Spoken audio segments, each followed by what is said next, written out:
കരാട്ടയിൽ international book of world റെക്കോർഡിൽ ഇടം നേടിയ കാജുകാഡോ karate master അജീഷും മകൾ അരുന്ധതിയും ശിഷ്യ അനാമികയും വനം വന്യജീവി വകുപ്പ് മന്ത്രി AK ശശീന്ദ്രനിൽ നിന്നും സർട്ടിഫിക്കറ്റുകൾ ഏറ്റുവാങ്ങി. എലത്തൂരിലെ കാജുകാഡോ കരാട്ടെ മാസ്റ്ററാണ് അജീഷ്.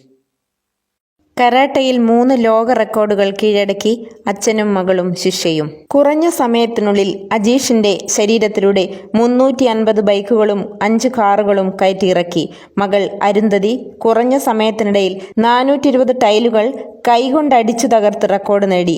ശിഷ്യയായ അനാമികയാവട്ടെ കരാട്ടെ വിദ്യാർത്ഥികളുടെ തലയിൽ കമിഴ്ത്തിവെച്ച 120 മൺചട്ടികൾ തുടർച്ചയായി കാലുകൊണ്ടടിച്ചു തകർത്തു.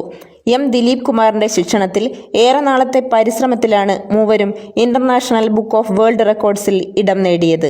എലത്തൂരിലെ കാജുകാഡോ കരാട്ടയുടെ മാസ്റ്റർ അജീഷ്, മകൾ അരുന്ധതി, അജീഷിന്റെ ശിഷ്യ അനാമിക എന്നിവരാണ് വനം വന്യജീവി വകുപ്പ് മന്ത്രി AK ശശീന്ദ്രനിൽ നിന്നും സർട്ടിഫിക്കറ്റുകൾ ഏറ്റുവാങ്ങിയത്.